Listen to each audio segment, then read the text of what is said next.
हिमराज राम जी, हार कर भी जीत गए हैं तेजस्वी, और आप जीत कर भी हार गए हैं, यानी बाजीगर तेजस्वी निकले। फिर आपके हाथ क्या लगा?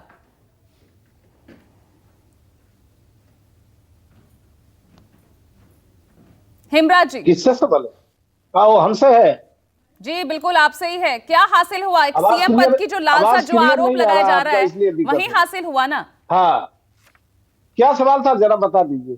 हेमराज जी, अब यहां आरजेडी इस पूरे लड़ाई को 17 महीने वर्सेस 17 साल ये बनाने की कोशिश कर रही है। देखिए, अभी जो गठबंधन था, जो पिछला गठबंधन आरजेडी के साथ जनता दल यू का, एक मुद्दों पर आधारित गठबंधन था। 7 निश्चय 2 के आधार पर यह गठबंधन कायम हुआ था और ये तय हुआ था, आपसी साझा कार्यक्रम बना था कि 7 निश्चय 2 पर हम ही काम करेंगे।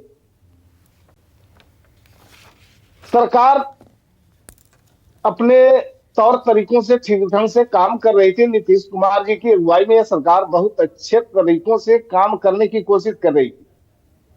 चूंकि नीतीश कुमार जी कभी अपने नीतियों के साथ समझौता नहीं करते, अपने कार्यशैली के साथ समझौता नहीं करते।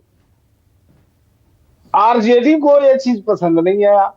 अभी जो कुछ घटनाक्रम मैं आपको बताता हूं, आपने देखा कि किस तरह से बिहार में बड़े पैमाने पर शिक्षकों की नियुक्ति हुई और कई विभागों में जो रिक्तियां थी उनको भरने की कवायद हुई, और पूरी ईमानदारी और निष्ठा के साथ, पारदर्शिता के साथ इसे अंजाम दिया गया। जो आरजेडी के नेताओं को पसंद नहीं आया, उनके अंदर खलबली मचने लगी, व्याकुलता बढ़ने लगी, क्योंकि उनकी आदत तो थी नौकरी के बदले जमीन लेने की। अब इसमें उनका उल्लू सीधा नहीं हो रहा था, उनको गड़बड़ी करने की जो मंशा थी वो पूरा नहीं हो रहा था। इसको लेकर के वो नाराजगी में अपना चल रहे थे, और इसी के वजह से वो अपने एमएलए और एमएलसी के द्वारा तरह तरह की टिप्पणी करवाया करते थे, और कई बार कहने के बावजूद भी इस पर कहीं कोई सुधार नहीं हुआ। कोई शीर्षस्थ नेता किसी भी ऐसे बयान देने वाले एमएलसी या एमएलए पर कोई कार्रवाई नहीं किया, यहां तक कि उसे कारण बताओ नोटिस भी जारी नहीं तो किया। जी ये तो क्लियर क्या कीजिए अर्थ ना कि लगाया जाएगा नाराजगी कि निश्चित महागठबंधन रूप से थी या कांग्रेस से थी, ये आरजेडी या के विपक्षी शीर्षस्थ महागठबंधन नेताओं इंडिया की से थी? साजिश से, उनके आशीर्वाद से, उनके विचार से, उनके संरक्षण में सारे कार्रवाइयां हो रही। अब मैं आपको बता रहा हूं कि काम नीतीश कुमार करे। नीतीश कुमार की पहचान काम की बदौलत है। नीतीश कुमार का काम बोलता है, और ये सस्ती लोकप्रियता हासिल करने के लिए अपना नगाड़ा बजा रहे थे, डंका पीट क्या रहे बात थे करें, कि ये आरजेडी सारे कह रही है चीज थके हमने हुए करवाए। मुख्यमंत्री थे, हमने इनसे काम तो करवाया। सस्ती लोकप्रियता हासिल हिमराज जी, करने आवाज आ रही की है और आप तक? नौकरी के बदले जमीन, ये तो दुनिया जानती है। अब हमारे साथ जो इनका साझा कार्यक्रम 7 निश्चय पार्ट 2 का, अब इनको पच नहीं रहा था। लगातार कई गड़बड़ियां इन्होंने की अंदर, बहुत प्रेशर देना चाहते थे नीतीश कुमार जी को। नीतीश कुमार जी इस प्रेशर को नहीं झेल सकते। नीतीश कुमार जी साफ सुथरी छवि के लोग हैं।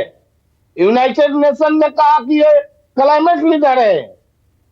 वो अपने कार्य क्षमता और अपने कार्य विद्वता के आधार पर उन्हें जो है दुनिया में विकास पुरुष के रूप में जाना जाता है। और जो देख लेने की बात करते हैं, खेला करने की बात करते हैं, तो भाई आप स्वतंत्र है, खेला करते रहिए, जितना सक्षम है करते रहिए। देश की जनता, बिहार की जनता आपको जानती है आप कैसे थे, क्या आपकी फितरत रही है। नीतीश कुमार जी के वजह से, उनके बदौलत आपको पुनः जो है सांस आई थी, और आप उसका नाजायज फायदा उठाना चाह रहे थे। नीतीश कुमार जी ने सही समय पर मेरी आवाज जा नहीं रही है, प्लीज चेक कीजिएगा। धनंजय जी, एनडीए के साथ जो ठीक है।